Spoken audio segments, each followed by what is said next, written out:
Nonviolence, Religion, and Peace. My name is Asher Kaufman, and I'm the director of the John B. Kroc Institute for International Peace Studies.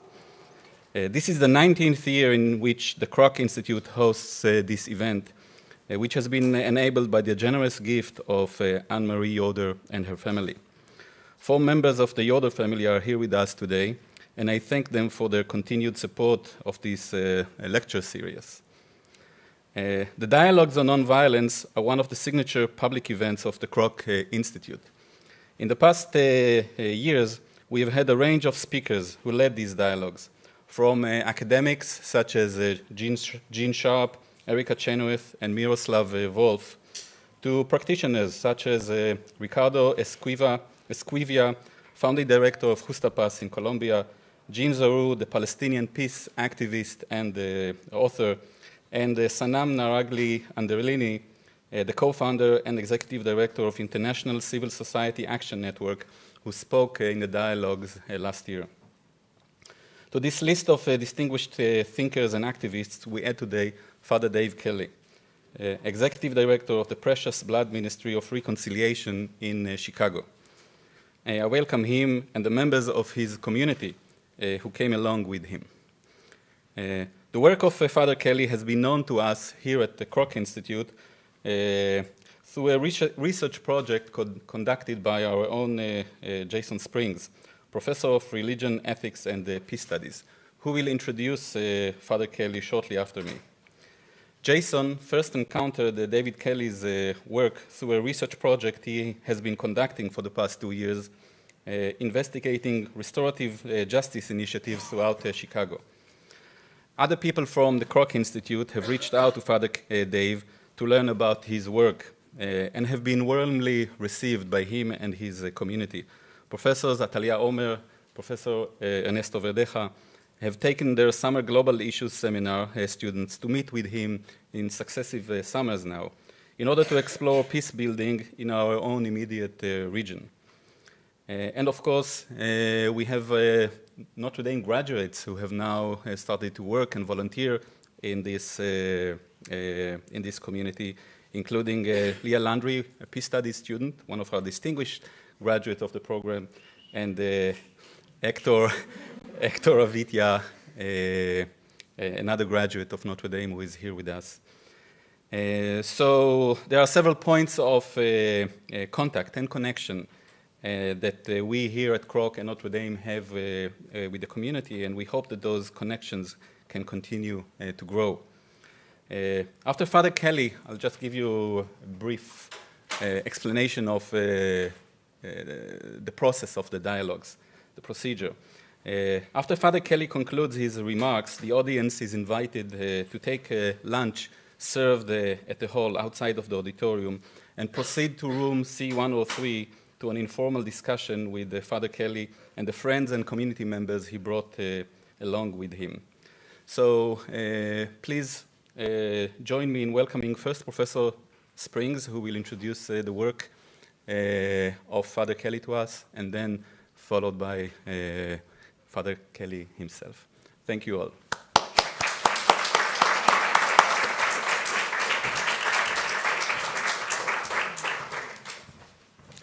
Welcome, everyone.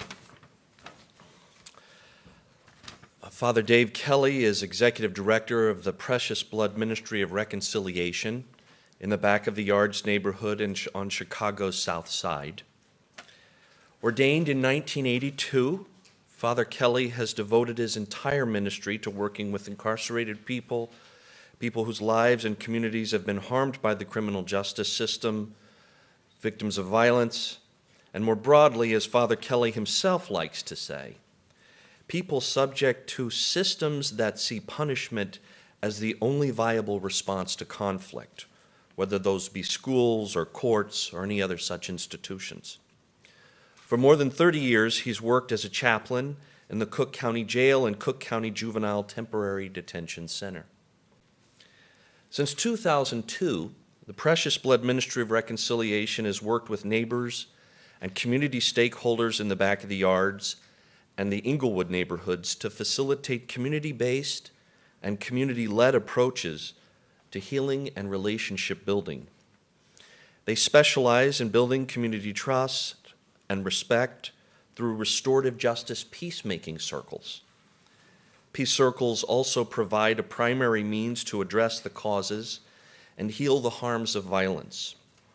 In the last 10 years, Father Kelly has helped to develop a citywide network of community restorative justice hubs in neighborhoods that span the south and west sides of Chicago. I'll say just very briefly, I stood in nearly this very spot more than 2 years ago at Summer Institute for Peace Studies faculty, and as I spoke about some of the teaching I'd been doing in restorative justice and a research project that I was about to launch in Chicago, I interacted with a faculty person there from a school in Chicago who said, "Oh, you're going to want to speak to Father Dave Kelly." Well, I made a note in my notebook and then promptly set it aside, and that autumn launched into what I describe in hindsight as kind of like a Sherlock Holmes investigation. I started with the community organizers and discovered what was being done with restorative justice initiatives through their work and various churches and synagogues and organizations. And 3 or 4 different times, at 3 or 4 different meetings that I lined up and attended, public meetings often, I encountered people who said, "You really need to go talk to Father Dave Kelly." I made my way eventually to the Precious Blood Ministry of Reconciliation to participate in a peacemaking circle training myself, and encountered Sister Donna Liette there, another member of the team and the community there at Precious Blood. She was agreed to participate in an interview with me, and halfway through our interview, she stopped and she said, "You know, really the person who should talk about this is Father Dave Kelly." She actually started to get up and walk out to go get Father Dave. I said, "Sister Donna, I really want to hear what you have to say, you know." But that's the point at which I realized I got to talk to Father Dave directly. I have about 6 or 7 notes in my field notes saying, "Father Dave Kelly, Father Dave Kelly." It's really a joy for me to now, after a couple of years of getting to know him, to get to know the folks at Precious Blood and the really remarkable work that they're doing there, to invite him to the stage now. Most of the news we hear about what's going on in Chicago tends to be bad. That is what leads in the media, in the news. But if you look closely, what I've discovered is that there are remarkable instances of peace building that are taking place there if we pay close enough attention and are quiet and still enough to listen and learn from the people who are working on the ground there, one of whom is Father Dave Kelly. Father Dave, it's my pleasure to welcome you.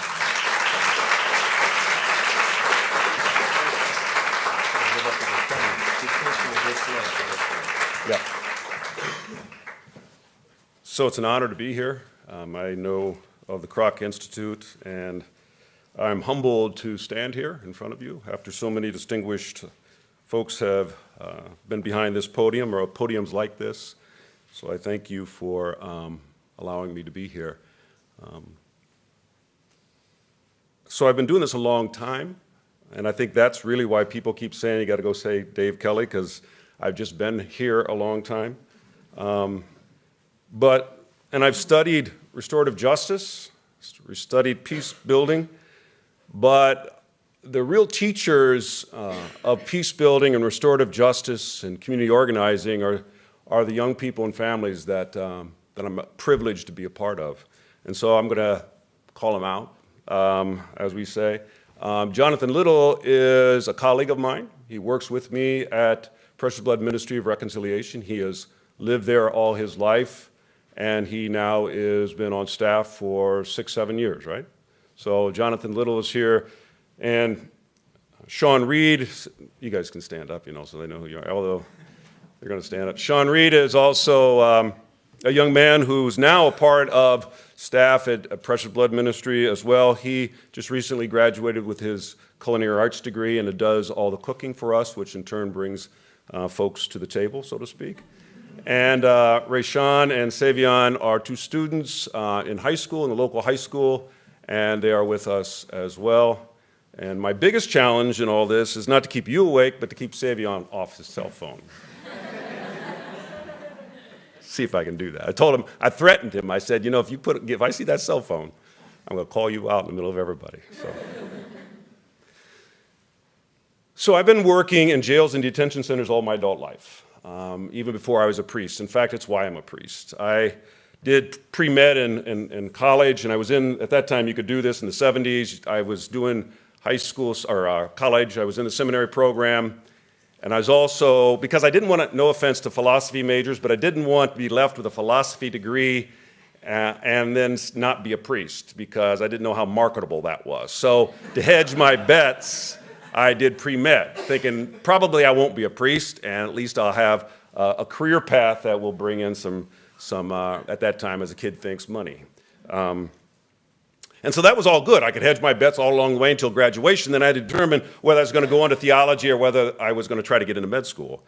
And someone said, well, Kelly, why don't you just go to a parish? And we had this program called Special Formation. Why don't you just go to this parish and see what it's like?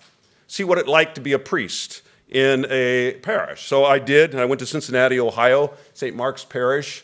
It's an African-American parish at that time in a dicey neighborhood.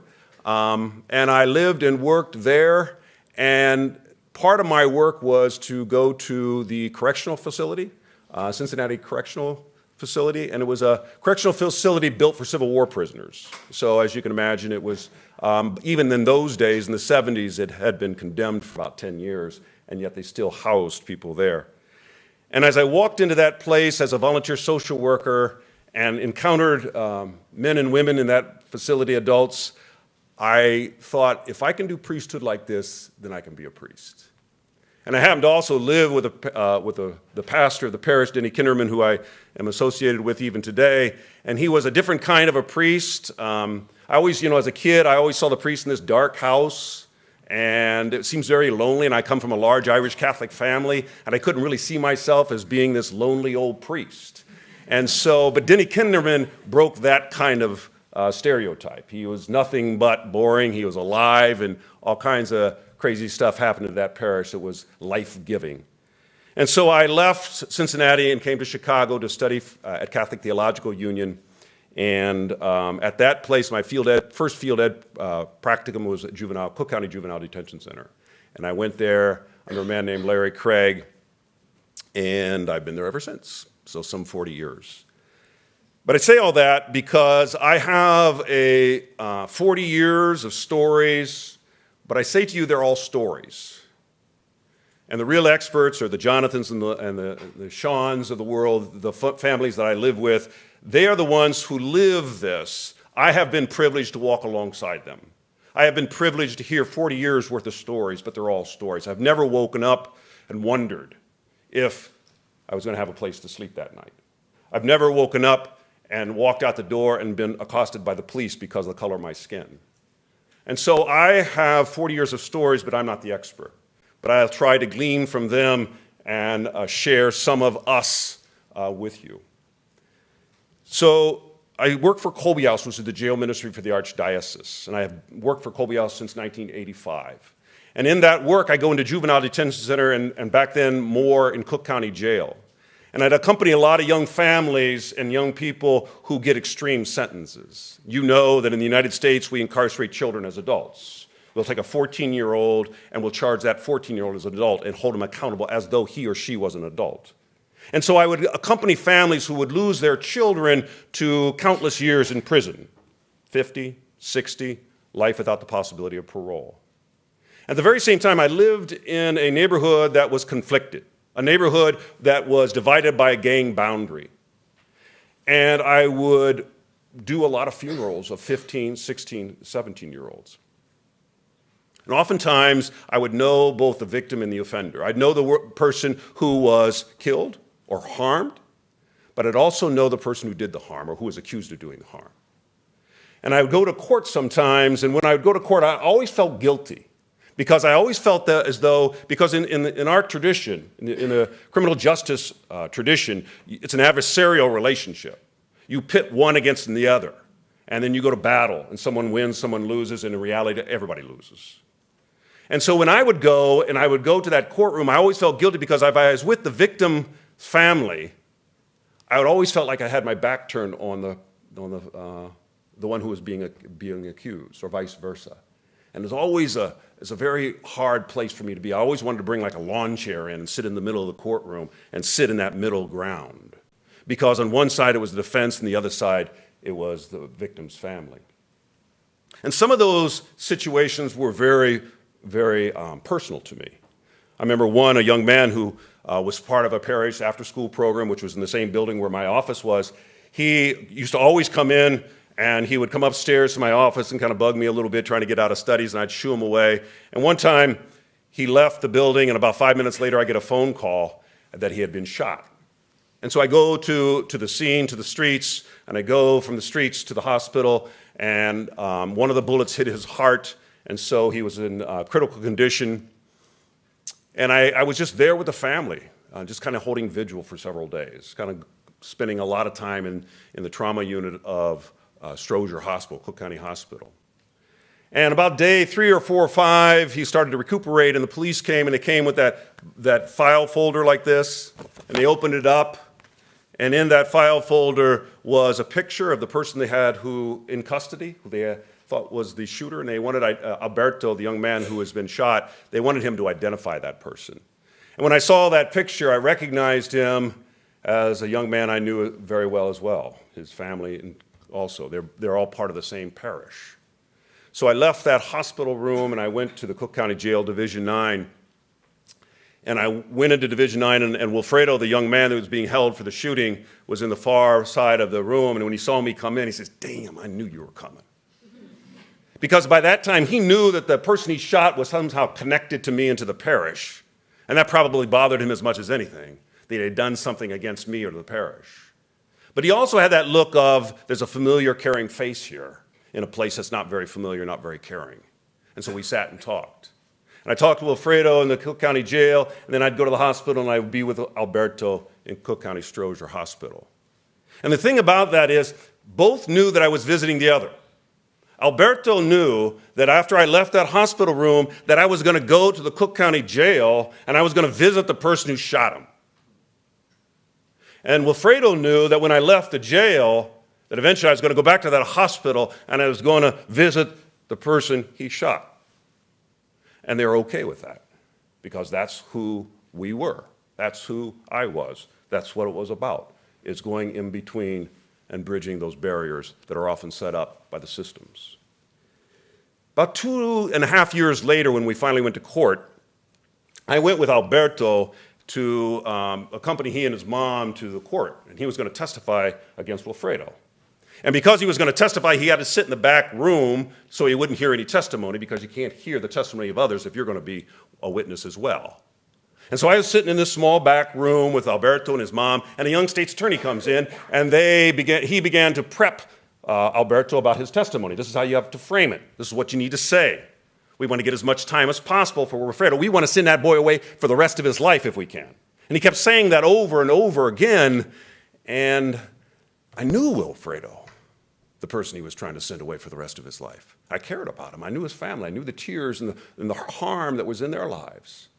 And at one point in time, after he said it one too many times for me, I just leaned over to Alberto and I said, "Alberto, just tell the truth." And this young state's attorney gets really angry at me for interfering with his prepping of his witness. And anybody who knows me very well knows when I get really angry, I get very red, and then a few choice words come out. Wilfredo did get 27 years in prison, and he's still sitting in prison this day.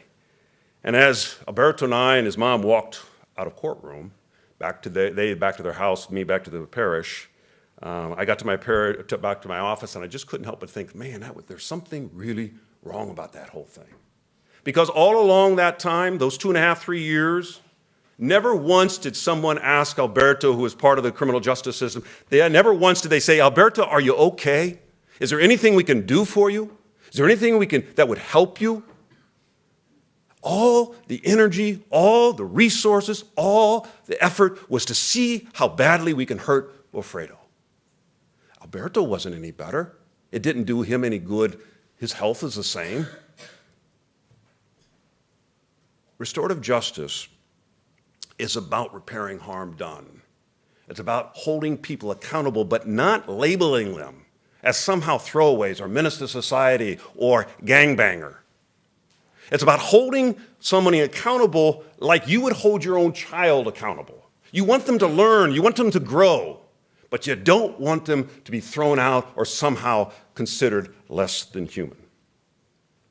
So I had a chance after that with my religious community, to start a new ministry. We, like a lot of religious communities, are dwindling in number, and we're closing parishes and pulling out of different ministry sites. And at a moment of the Spirit got into our room, somebody said, let's start something new that will show that we're alive, that we're a living community, that we can do some cutting-edge things. And some of us have been talking about what would it be like if we could set up a ministry of reconciliation? What would it be like, because that's the charism of my religious community, what would it be like if we didn't make it a part of a church or part of a school, but we would just go into a neighborhood that is impacted by violence and incarceration, and in that space, as faith folks, we would just go there and witness to the possibilities of reconciliation. That we'd seek to bridge the barriers, stand in that gap, to build bridges and dismantle walls. What would it be like? And so we walked around and we visited for over a year, just visiting neighbors, walking into corner stores, seeing the local pastors, just being in the community and kind of having a conversation with folks in that community. And in those conversations, there was this welcoming. Why don't you come? Why don't you join with us as we seek to create a better community, a more safe community? Because the number one issue that they kept saying over and over to us is there's too much violence. There's gang violence, there's domestic violence, and as we know, there's structural violence as well. And so we went to the Back of the Yards community, which is a community about 60% Hispanic, 40% African American. It's on multiple gang boundaries, generational poverty, high incarceration rate, low employment rate. And so we wanted to be there in that space where there are so many walls and so many divisions. Not usually what you look for when you're looking for a piece of real estate, but that's where we wanted to be. That's where we wanted to set up this center. We didn't have a clue what it would look like. All we knew is that we wanted to do reconciliation. We wanted to allow people to come together and create this relationship that could produce healing and hope.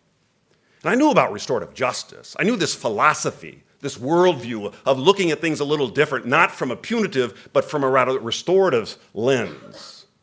I read Howard Zare. I studied peace building.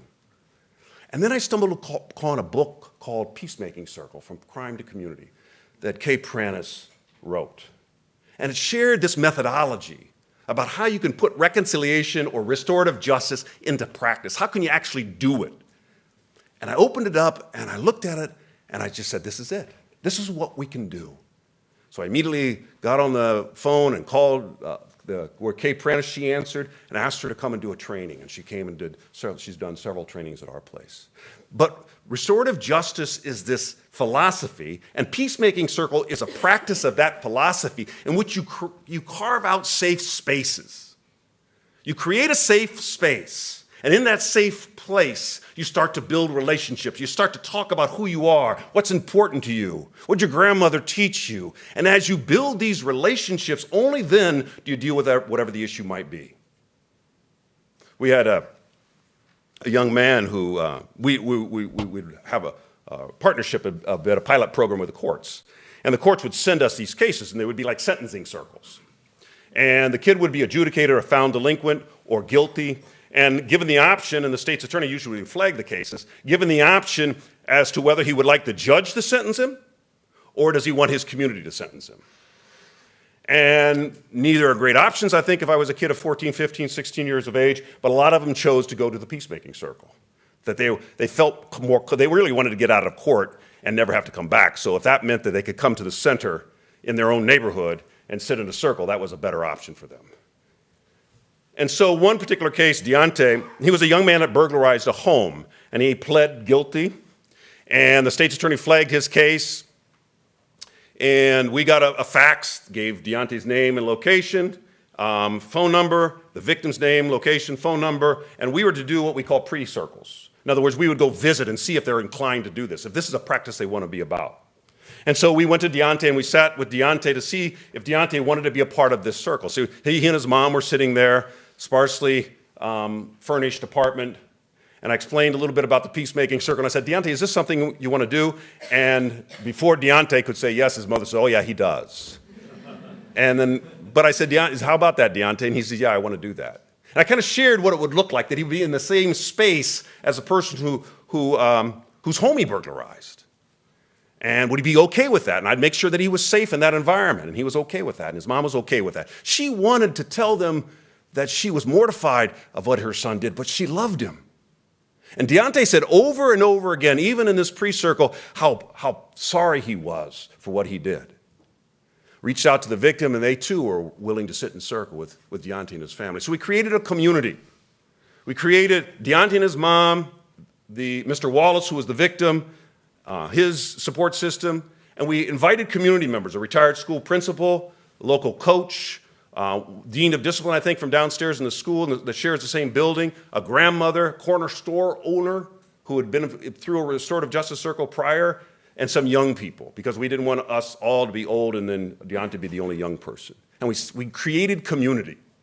And in that community, in that space, Deontay came, I went down to pick up he and his mom, and Mr. Wallace came, and after the pleasantries, we sat in the circle. It's literally a circle, and it uses a talking piece, and you fill the middle of the circle with a cloth and some symbols that represent who we are as people.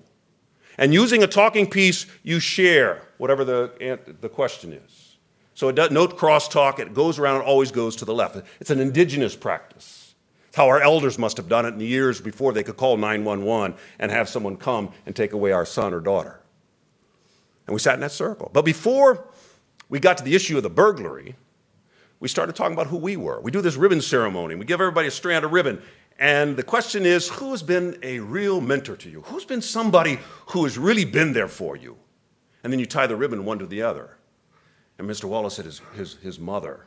He was raised by his mother, didn't have a father in his life. She was the person that was most important. And Deontay said his mother as well, who sat right next to her.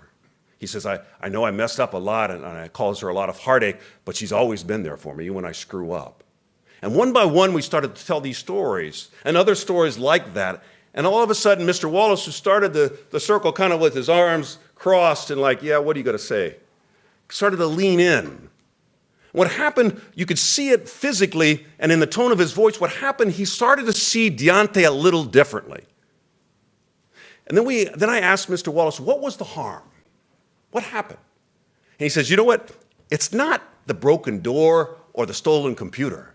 That's not what hurt me. He says, I have a 5-year-old. He says, I didn't have a father in my life. I didn't have a stable home in my life. When I had a child, I vowed that my son would always, or my child would always feel safe in his home, that it would be his space. He said, and when you burglarized my home, and he looked right at Deontay, he says, what you did, my son had to come to me the next day or whatever and say, Daddy, I don't want to live here no more. This is not safe. And that 5-year-old son he said, I had to send him to my mother, his grandmother, for 5 days until we could make my home safe enough in his mind where he could come home. He said, that's what you took from me. And of course, Deontay was just like, wow. And all along, Deontay was apologetic. So I asked Deontay, what happened? How'd you burglarize this home? And then he said, man, and he apologized again. He said, I didn't want to, really. He said, I have some friends, and they're constantly on me. And this one time, I said, okay, I'll stay on lookout. So he stood lookout while they burglarized the home, and he got caught. And he apologized to Mr. Wallace. So we went around the circle, and then I asked you, what you do is you ask the victim, what do you need? What would help? What would repair the harm? And Mr. Wallace in the beginning said, I don't need anything. He'd already heard authentically Deontay apologize and apologize. He heard the authentic remorse of the mother for her son. But he also heard a mother who was afraid every time her son would step out the door. He's an African-American kid going out of the door. She was afraid for him every time he stepped out the door. And then he caught himself, though. Through this time, Deontay was always talking about basketball. He loved basketball. But had been expelled from school, high school, where he played basketball. So he really missed that. And then when Mr. Wallace said, I don't really need anything, I got what I need, the authentic apology, he said, no, I do need something. He looked right at Deontay, he says, damn, I need you to go to school. He says, you're an incredible kid. Look at all these people who love you so much. You can't not go to school. You have to go to school. In the Chicago public schools, once you're expelled from school, there's no really getting back to a Chicago public school. But in Chicago also, it's not what you know, it's who you know. And there was a retired school principal there. And she said, I could probably help you get back in school. And so she was tagged to be the one who would help Deontay get back in school. That was his sentence. He would have to get back in school, that she would follow up, and that we would have a follow-up circle to see how well he did, to make sure he was fulfilling his obligation of going to school and doing well. We closed that circle. Everybody checked out. And as we were getting up ready to leave, Mr. Wallace goes over to Deontay. Oh, Mr. Wallace also was a police officer, by the way. Not the brightest move on that kid's part, but he was, and he goes over to Deontay and he gives him his card. He says, Deontay, I'm not just a cop. I'm also a coach at a local gym. Let's go hoop it together. And so Mr. Wallace eventually became the mentor to Deontay. I've been in court thousands of times. Number one, I've never seen the true harm being voiced by the victim. It's usually the state that claims being victim and says what the harm is, and it's usually a code of conduct beginning with CR and a lot of numbers afterwards. I've never seen real harm being voiced, sometimes impact statements, and I've never seen the victim become the mentor to the person who burglarized his home or did the harm. And that's what can happen when you bring people together, not just by dealing with an issue, but rather trying to deal with the relationships within that community. So restorative justice is repairing relationship. Crime is primarily a crime of relationships, not of a code of conduct. And so the work is to restore and to repair the relationships within that community that are fractured by conflict, crime, whatever the case might be. But because our geographical area was small, and Deontay lived south of us, and while we followed up with him and tried to do as much as we could to support him and his mother, it was difficult because he didn't live in our community. And so I recognized that if we were going to really do this, if this pilot project was going to work, that we had to enlist other organizations that would also do these peacemaking circles, be in relationship with their community, and be accessible to young people so they could find that they were welcomed in these spaces. A lot of our young people, because of trauma and because of a lot of other things, do not feel like they belong. They do not feel like they belong in schools. They do not feel like they belong in churches. They oftentimes don't feel like they even belong in their own community. And so we began to look for other communities, organizations that would be willing to be trained in circles and do some of this kind of work. And today we have 7 of us, all independent, non-for-profits. But we are in deep collaboration. And I say deep collaboration because we've all probably been part of a collaborative that you go to and you say, oh, damn, that meeting again today. This is one in which we really strive and we value each other's wisdom, experience, and support. So the other executive directors, if you will, and other staff, we get together and we talk about some of these things. And we devise a means of staying together philosophically. Because, because of funding and a lot of other things, you can get pulled off course. So we wanted to make sure we stayed on course, that we were committed to young people and families who were impacted by violence and incarceration. That's what we wanted to stay with. 14 to 29, that population of young people, youth and emerging adults. And so we developed 5 pillars of a restorative justice hub. One is radical hospitality. Now, hospitality is not just, here, have a seat, have a water, have a coffee, have a cookie. Radical hospitality, because our young people are victims of trauma. And hurt people. And these kids sometimes carry a lot of trauma, and so they sometimes come with an attitude. And if you're really going to make a place where they feel like they belong, you have to have this radical hospitality. You have to really allow them to feel like it's okay, man. You're okay. And help them kind of set aside a little bit or deal with some of the strain and stress in their own lives. Radical hospitality is exhausting work. It's de-escalation skills. It's all those kinds of things that enable a young person not to be saying, get out of here and come back when you're ready, but rather to come on in here, sit down, tell me why. What's wrong? Had a young man come into the center a while back, and he was belligerent, had a new staff, and he just went off. And I come in and I say, come here, let me talk to you. My inclination was, get out. But that's why I have to try my best to be restorative. And these guys can tell you that sometimes I get a little like that. That's what I wanted to say, get that out of here. But I didn't. It was a good day. I had rest the night before. I said, come sit with me. And I said, what is wrong with you? What's going on? He says, and he just started to weep. And he said, I'm just so angry. I said, what's up? And he began to tell a story about how his mom was prostituting in his neighborhood. And so he was furious, angry, hurt, embarrassed, all the stuff. And so any little thing that this new staff who didn't really know the background of our young Puritans probably innocently said, take off your hat or pull up your pants, he just went off. And so we sat and we talked about that trauma, that pain.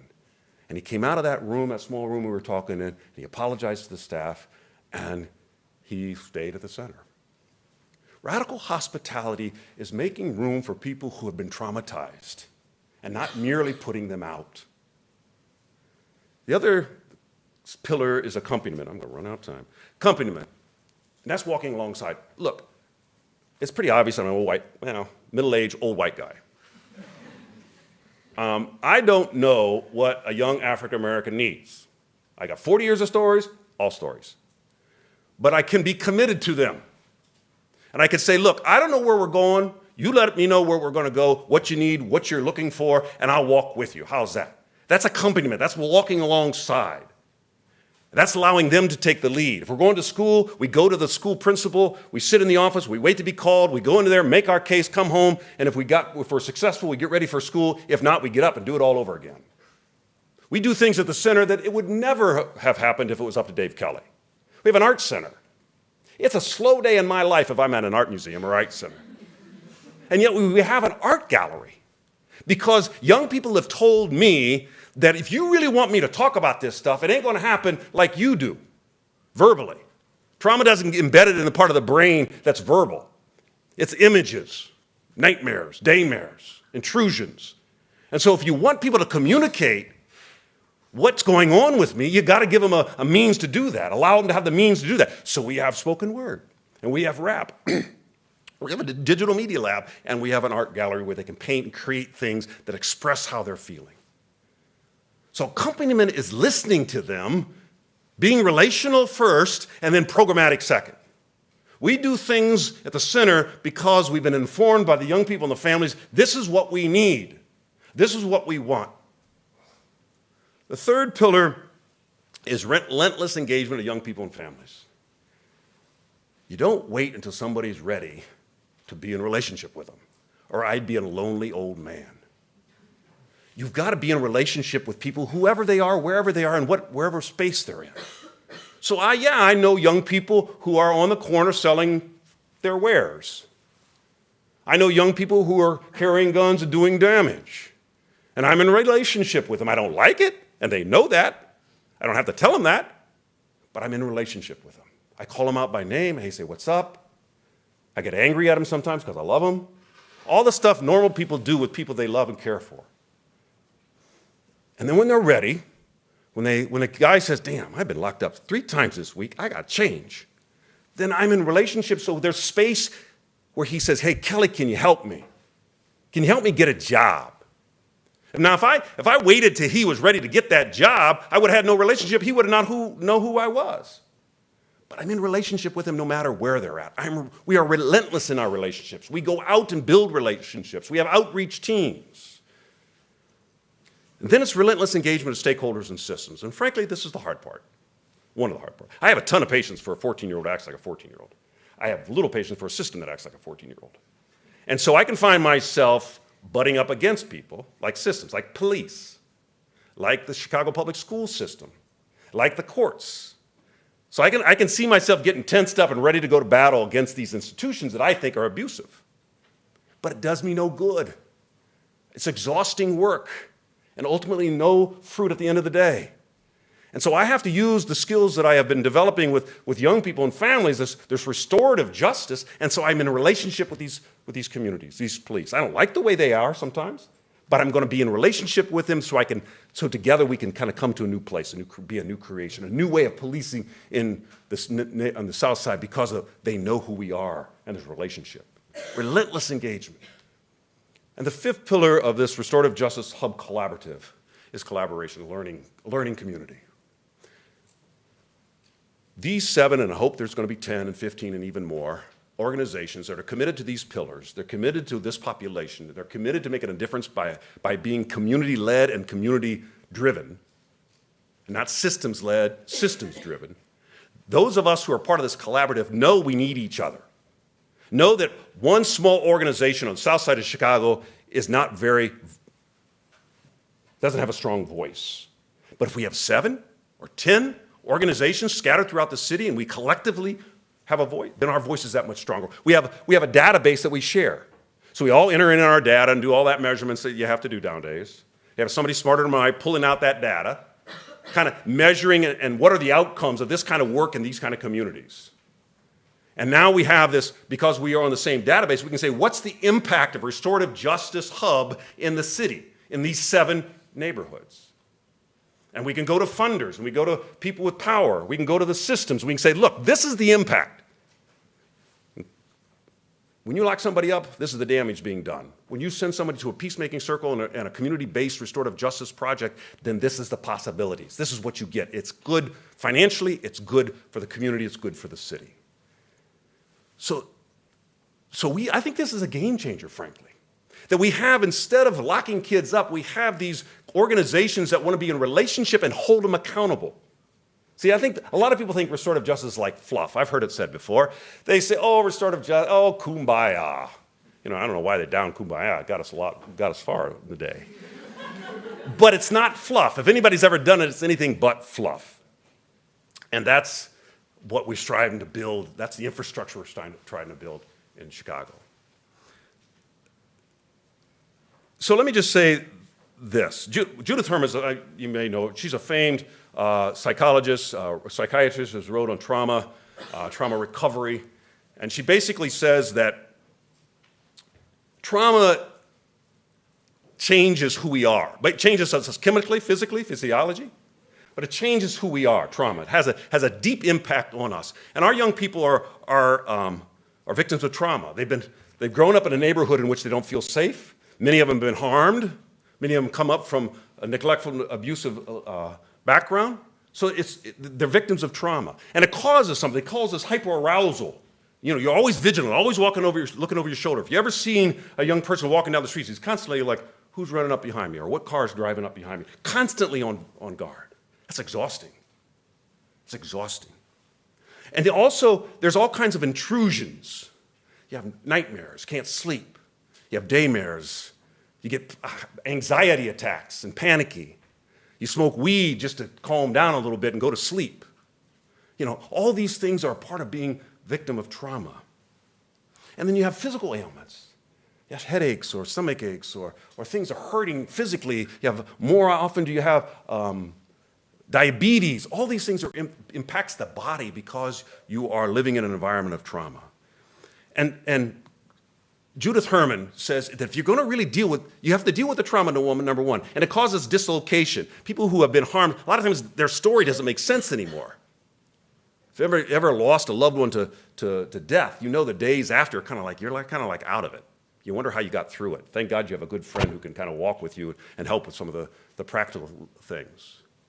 But she says, if you build storytelling, if you start to tell stories, if you start to connect your story with other people's story, then you're not alone in your story, and you all of a sudden have a community story, and if you are a faith person, you can put that community story in a larger story, and it starts to make sense.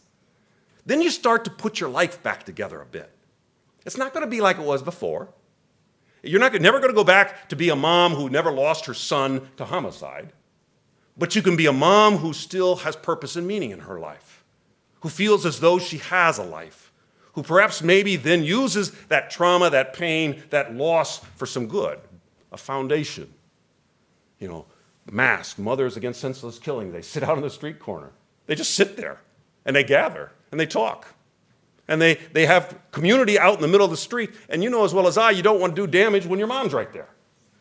So they interrupt the violence, interrupt the course of things by their presence. These are mothers who have lost children to homicide. They turn that pain into something positive because they gathered together, they told their stories, and they found that they were in a new place. They became a new creation.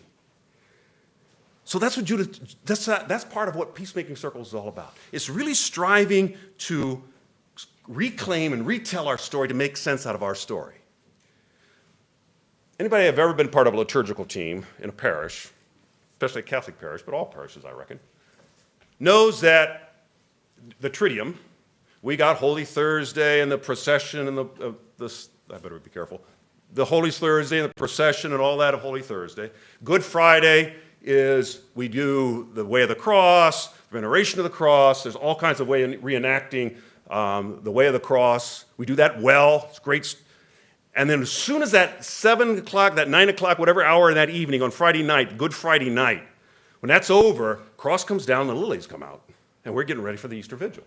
Holy Saturday is a liturgical void. There's not much that happens in Holy Saturday. We bless a few food baskets, but other than that, there's nothing happening in Holy Saturday.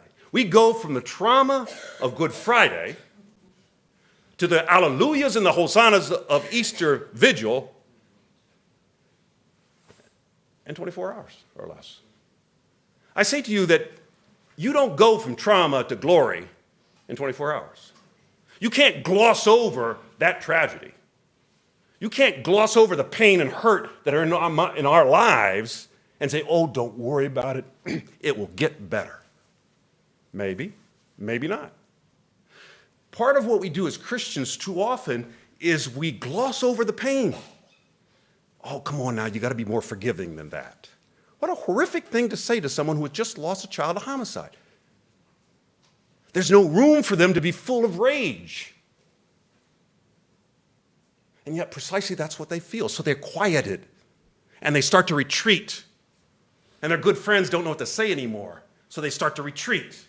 And all of a sudden, these folks who have been traumatized, losing their loved one to violence, find themselves very much alone. And they're sitting in their house in the dark, and they're all alone in their grief. Restorative justice and peacemaking circles in particular break that open and invite them in to tell their story. What are you feeling? And give them a chance to tell their story. I had a mother lost 2 kids in 2 months. First one in February, second one in April by the same kid, same person. We had circles going on with moms who lost children to homicide. She was full of rage. She couldn't speak the first time she came. The second time she was just spewing out pretty ugly stuff about what she wanted to happen to the person who killed her sons. And we listened. And we comforted her if she needed comforting.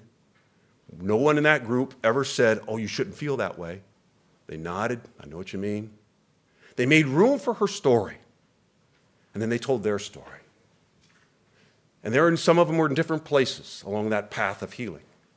And what happened, circle after circle, gathering after gathering, is this mother began to kind of feel like she was connected to them, that she wasn't alone in her pain and her grief. And so the words were not so hate-filled, and she began to ask questions, and little by little, she was able to kind of talk more about it in different kind of terminology. Because we gave her room to express herself. She needed to tell her story. After Hurricane Katrina, if you recall, some of you are pretty young, but Hurricane Katrina, there was a great effort to kind of reclaim New Orleans as open and ready for business. Because a big part of New Orleans is about tourism. So it was shortly thereafter the hurricane that devastated New Orleans that advertisements and different things came out. You know, the food venues are open, the music venues are open, the hotels are better than ever. Come to New Orleans. The French Quarter is full of life. So they claim New Orleans as this beautiful new creation.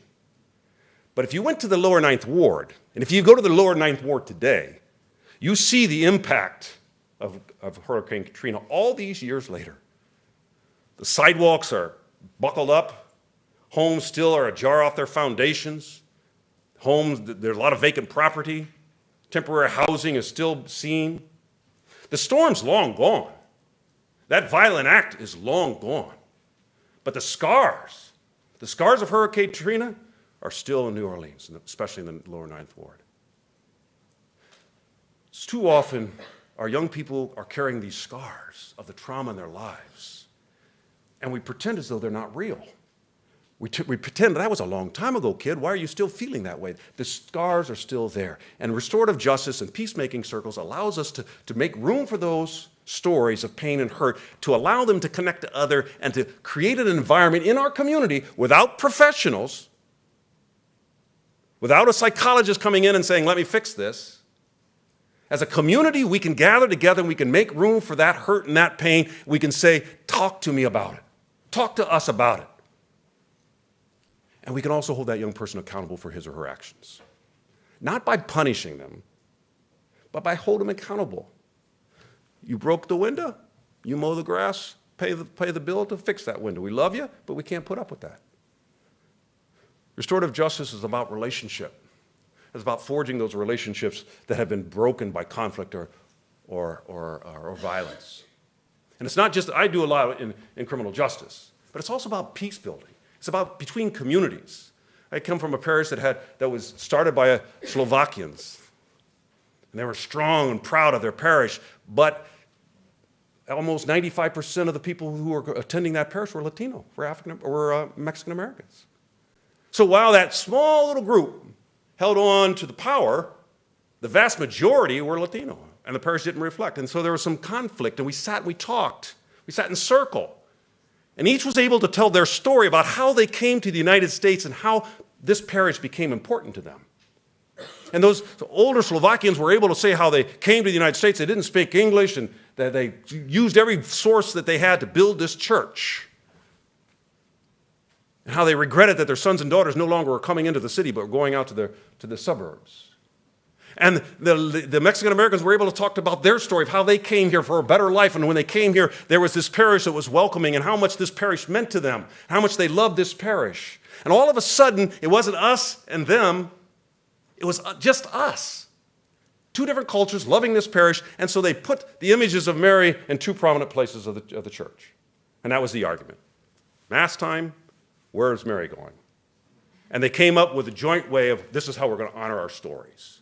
Because they sat and they talked and they shared their stories.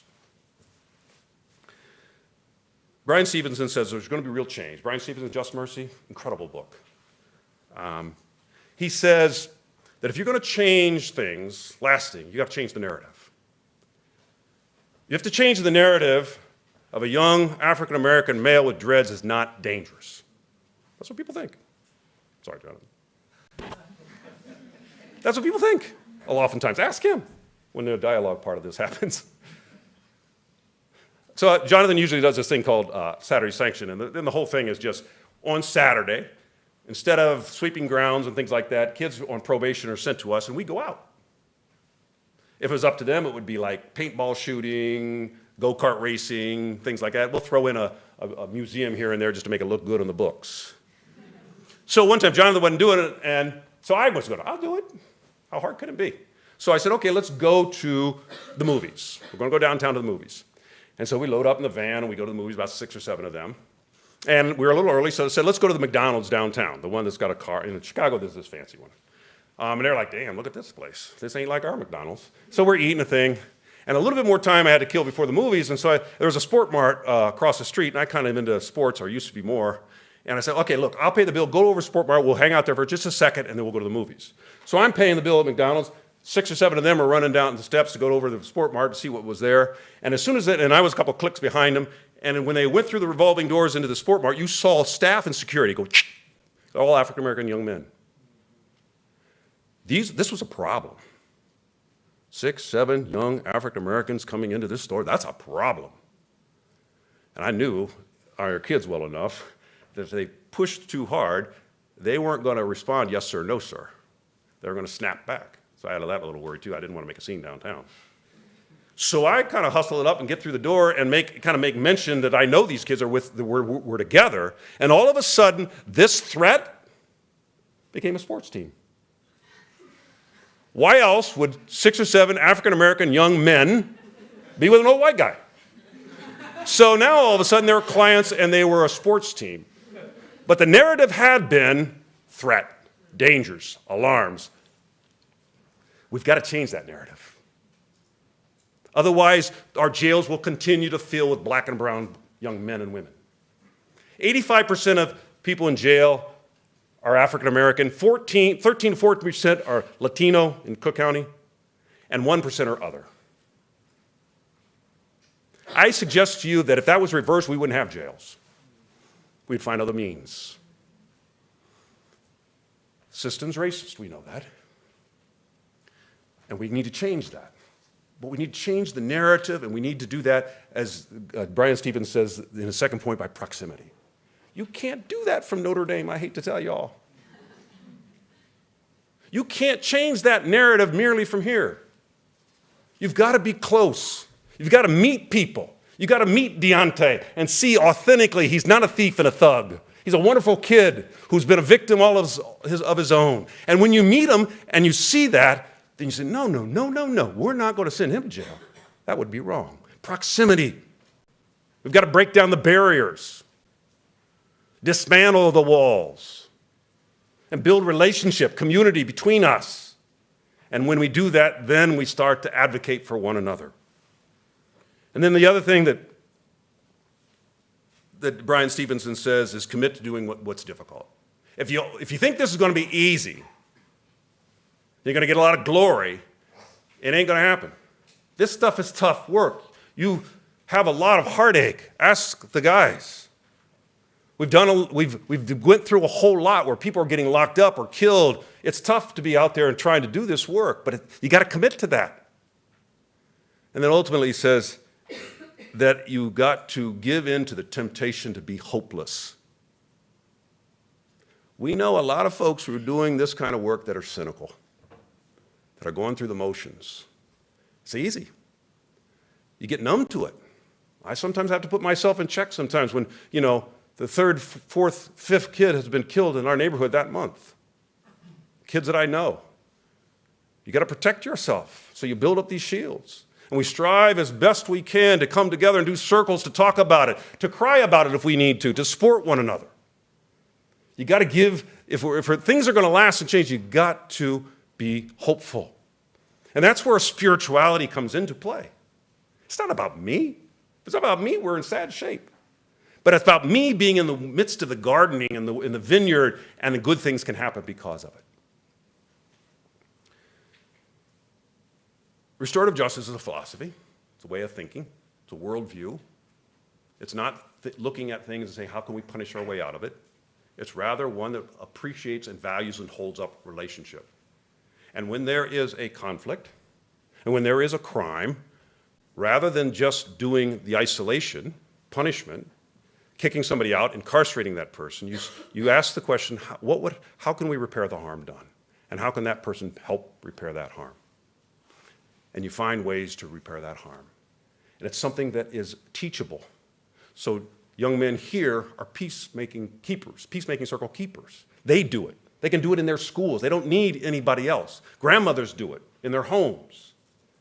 It's a way of community being able to, it's a teachable skill that you can do, and you build community and you deal with hard issues, but not by calling 911 and saying, come and take them away. I'm against incarceration. My email used to be nojail@aol.com until people started laughing at me because of AOL, not so much because of the no jail. And so I said, well, maybe it's time to change. It's the only email I had, and I just changed it not that long ago. So I'm against incarceration. But mothers told me, that's good, Kelly. It's wonderful. But then what? If you just take my kid out of jail and put him in the community, and that's that, and no help, nothing for me, how am I supposed to deal with my child who's got so many issues? So we started to build community, and using restorative justice philosophy and peacemaker circles as a means to do that. This is something that, as faith folks, And I'm not saying I don't know your story, but it's certainly, as faith folks, community folks, it's our responsibility. It's our responsibility to build community, hold people accountable, and love one another. Thank you.